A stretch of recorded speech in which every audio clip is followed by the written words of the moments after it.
Awesome, dude. Thanks so much for hopping on today. Welcome to On the Road to Rock. This is a first. How's everything been going, man? I know you had coming off a show with the big guy Eric Martin this weekend in my neck of the woods over in St. Louis. How was it? How's everything been going, man?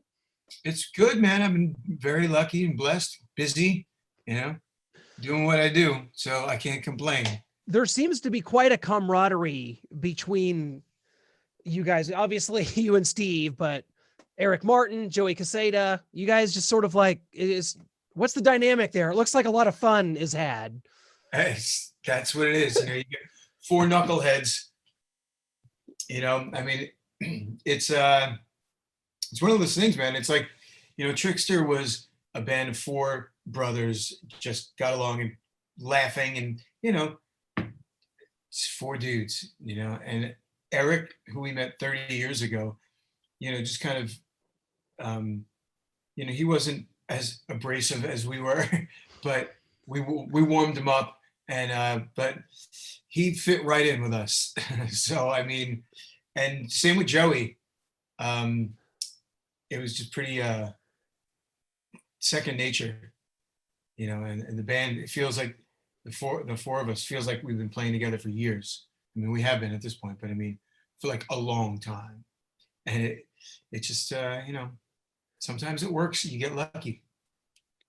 I think that's exactly what's going on here. As I've seen, I think Eric's been a guy that, he's a good friend of the show here, is in contact a lot. And he's somebody that throughout this whole time, all this pandemic stuff, he's like trying to do whatever he can, working with his management company, getting shows booked, trying to figure this out, trying to figure how to do it safely. Like, it seems like once kind of the floodgates open, you guys were ready to get out there and go. I mean, that's got to be a good thing and a good feeling to know that you're part of this, that Eric's ready to get you guys out there and get playing, Ooh, hey, now you can see me. Look at that. You were like silhouetted in darkness, and it was sort of a cool effect, but no, this is even better. Hover.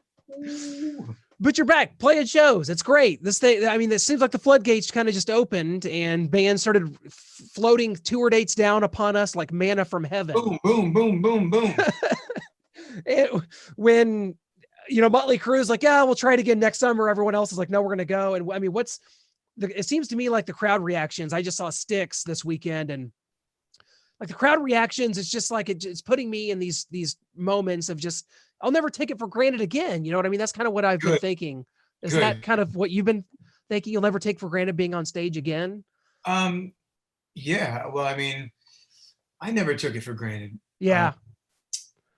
There's times when it's, you got to muscle through, but you don't take it for granted that if you're able to do this.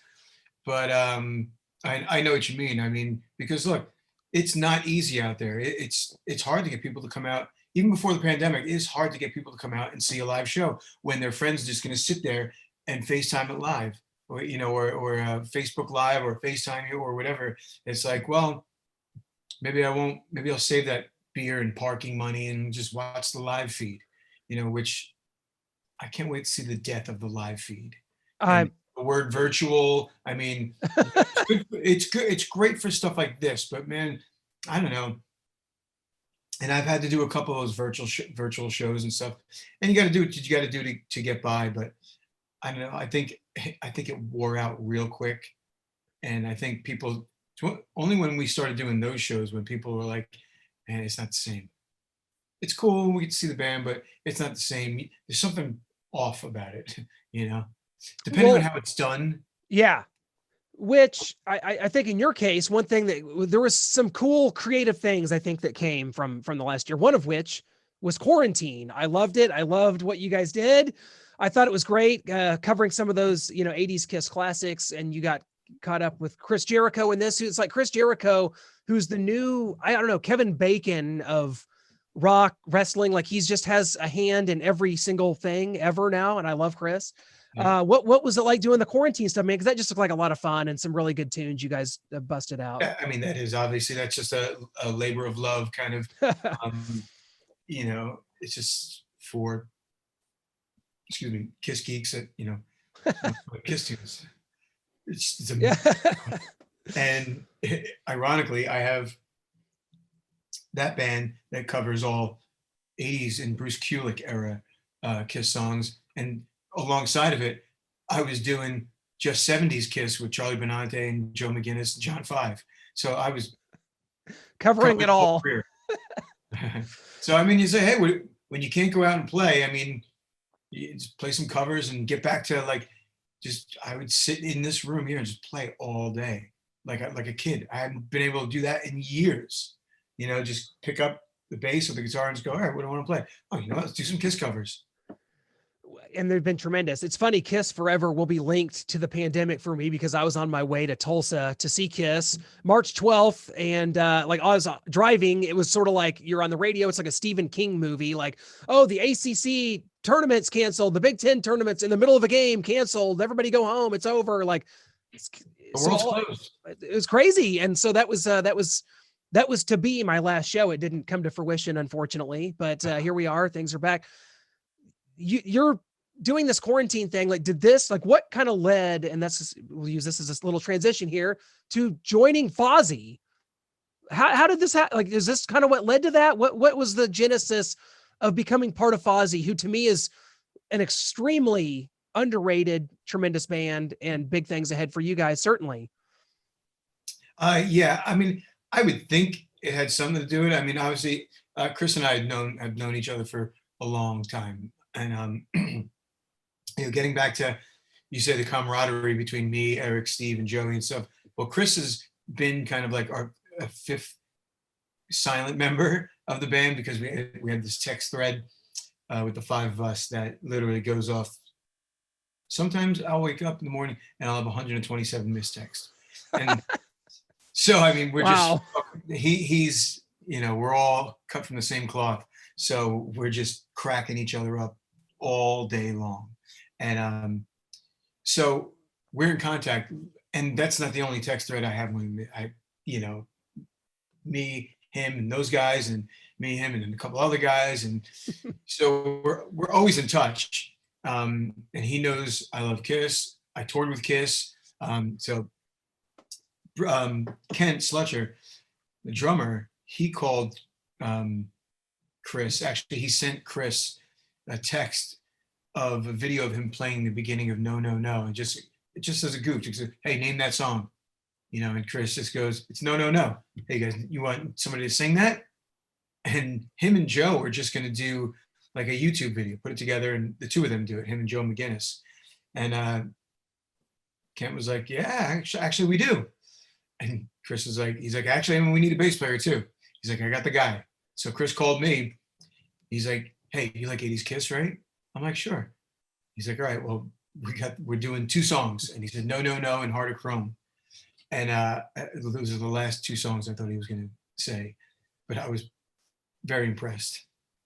So I'm like, cool. You know, and the pandemic had just started, and I don't know, maybe Benante had done one of the videos, like a split screen video, and maybe somebody else, maybe, I don't know, forget who else did it. It was just starting to happen.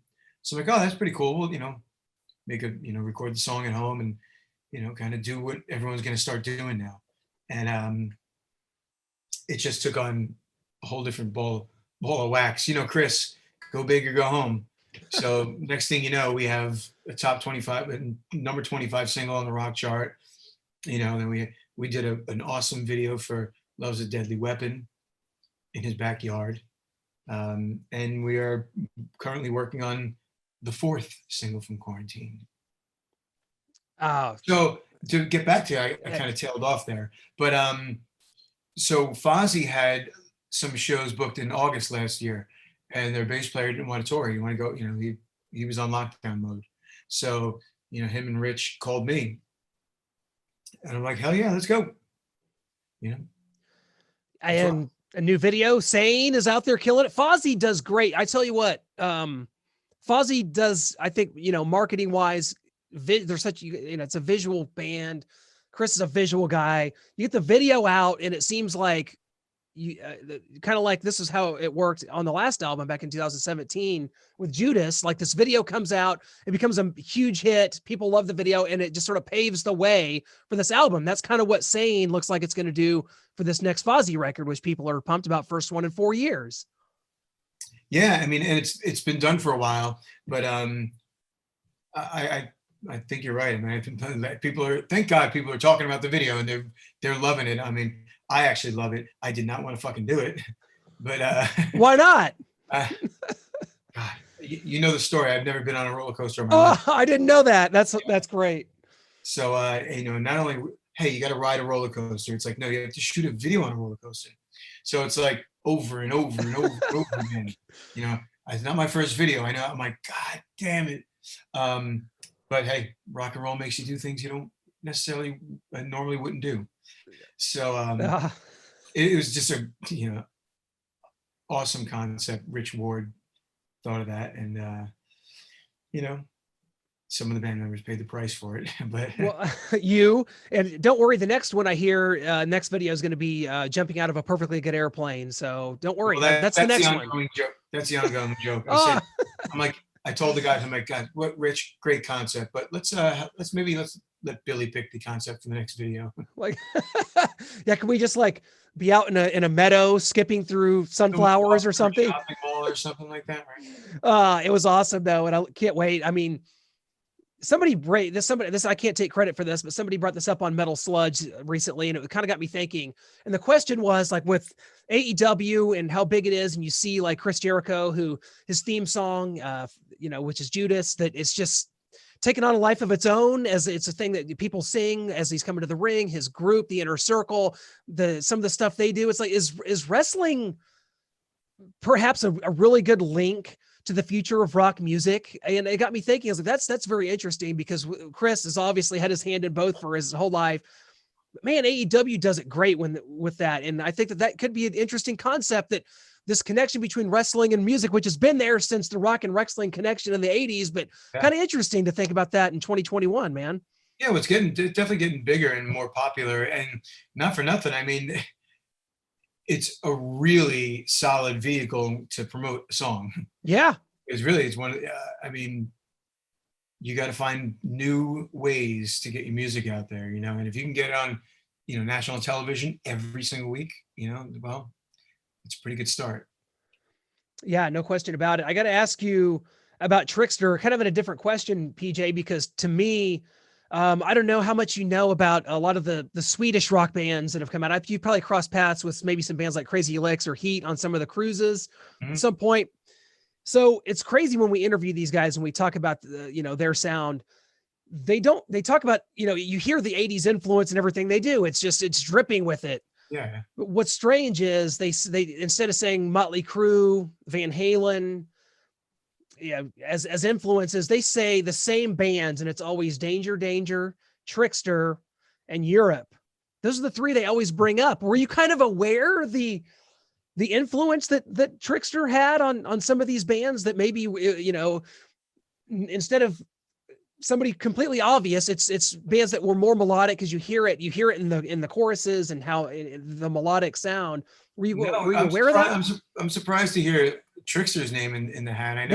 I know Danger had a good, fan base overseas, and we never got there. We still to this day, we've never been to Sweden. We went to the UK once, we went to Italy once, and that was like, I mean, we've been to Japan once. I mean, that was it, so we didn't really get to do all that stuff that all these other bands, bands like Danger, Taiketo, and all these bands that could go and tour Europe and all that stuff, that necessarily weren't as big here, but we're able to sustain overseas, where it's the opposite for us. We're here, and that's about it. Well, so it's surprising to me that yeah, all these bands do talk about Trixter. So that's great. That's cool. Yeah, there's a lot of good stuff coming out from there. It seems like that's just a hotbed, and it's a country that I didn't know much about, but they are really the government really supports art and gives bands like money to start bands and stuff. That's awesome. I don't know the politics behind that, but it sounds awesome to me. I'm in. That sounds great. I wonder if all like Max Martin and all those other those songwriters that come out of there, if they would say the same thing. You know what? You're right. That's a good question. It's funny because I mean, I love Trixter. I love what you guys did, and I love the early days. I think but one of the funniest things I've ever read in my life So Trixter played maybe the second Rocklahoma. Does that sound right? I think '08. Yeah. And there was a tornado basically during the middle of the Trixter set. So famously someone said, "Oh my God, I'm going to die, and the last band I will ever have seen is Trixter." And I think that was like in a way, a roundabout compliment. It might have sounded like it, but that was the funniest. That was something funny that came out of that. And what was your memories of that event? Because I was there, but I got to cover and I didn't have. But I mean, it was bad. It was crazy that day. First thing I said as I was getting literally carried off stage, I'm like, God's way of telling us this is a bad idea. People are getting hurt. Stage is falling down. It's a tornado. Stage door comes down, and it's like, I'm like, come on already. That's first show in 13 years, and you're gonna literally, or you can go the other way and say, yeah, we blew them away. Exactly. And I don't know. There's something endearing about that. PJ, before we let you go, we got to talk about your latest solo album, Accent the Change. It came out about a year ago now, last July, I think. It's been about a year. September, yeah. Yeah. So talk about kind of what the reception's been like. I thought you guys knocked out some really cool videos for that. Some really good songs, some songs that like a song like Let It Rain. Uh-huh. I wasn't really, I didn't know what to expect, but I thought that was just one of the more like, I love the vibe of that. It's just this real, soft accent. It's great stuff, man. Thank you, man. I appreciate it. Yeah. Everyone who's heard it seems to enjoy it. And, that's good enough for me. I make music and you put it out there. If somebody stumbles upon it and they enjoy it, that's a win. That's pretty much the, well, you want more people to hear it, of course, but I mean, my hands are tied behind my back, really. But I've got nothing but really good, heartfelt and like genuine, like I know I've been in this business long enough to know when people go, hey man, this shit sounds really good, man. They're just like, hey, it's kind of horseshit, but people kind of go out of the way to, dissect it for me a little bit and sometimes tell me, I was surprised. I didn't know what to expect. And, it's a little different. I would normally not listen to stuff like this, but I found myself listening to it and really enjoying it. So that's the kind of stuff that I really like hearing, Yeah. And it's got really good reviews on Amazon. I think this is something that it's definitely music. I think that I like music that puts me in a place or a time or a mood. And this is definitely one of those. And I thought it's great. I think it's just tremendous. The production's really good. Vocals are great. It's just a good sound. And I think that's what it's all about. I think you've knocked it out with this and hope to hear more in the future. What's next, I guess, as they always say. Yeah. I don't know. I mean, I put my first one out in 2016 and I didn't really have any goals of making another one after I did that. And, I had kids after I put that record out. So I was, just being Mr. Mom and, kind of stopped writing for a while, full songs like I do. And then, my kids got a little older, started going to school. So I had my day freedom back and just time to kind of noodle around. So I started writing and completing ideas again in that kind of, like, I've always been in a band and always kind of, if I had to come up with some riffs or, collaborate in some way, shape or form, I could do that because it wasn't really that taxing or time consuming. But to get into the headspace of actually writing a song and, getting it done and out and then recorded, that was only able to happen within the last 2 years or so. So it just kind of came out of nowhere really. So I'm in the same kind of boat. I mean, it's a lot of effort making a record. It's time, money, Sure. time, money. Yeah. And it's not, you're not getting, there's basically zero financial return, which is fine. I mean, I'm not making records obviously these days to get rich. Right. I do it because I got to do it, but it's at my own pace. If I start getting the itch to spew again, I will. I probably will. I probably will. But I'm still like, you know what? People aren't buying music anymore, so you're not getting as much as quickly anymore either. I'm gonna milk this fucking record as long as I can, I love it. So kind of wrapping things up here, putting a bow on everything in 2021, kind of what's this year, kind of in a perfect world, going to look like for you, sir? I know you've got a lot of dates with Eric still, probably, going to be coming out. Maybe Fozzy record comes out. What's 2021 going to look like for you, ma'am?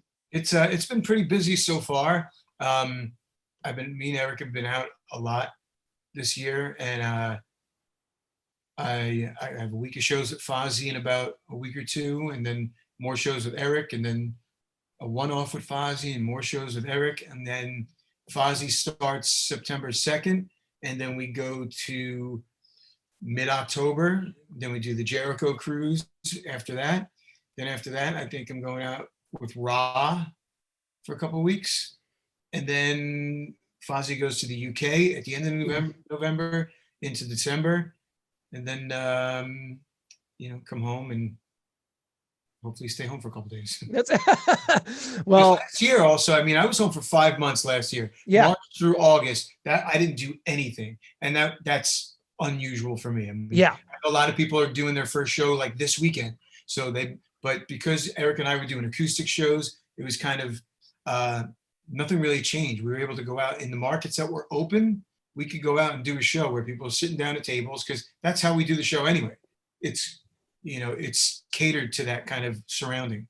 So it didn't affect us at all. So, we played probably, 20 shows between September or August, September into the last half of the year. So, but yeah, starting right and about from now until the end of the year, it's pretty jam-packed. So I'm excited. That's a good thing. PJ, you're the best, man. Thanks so much for hopping on and spending some time with us today. I want everybody to check out your website's pjfarley.net. I guess someone's still holding you up for the .com. That's strange. Gonna have to. You know what? I don't know, because if you go to pjfarley.com, it takes you to my. Oh, it forwards to it. Okay, well that's good. Someone's got that got a mirror created. That's good. Also, my Instagram is probably my.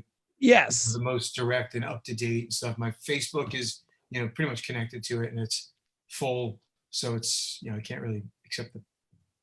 It's all there.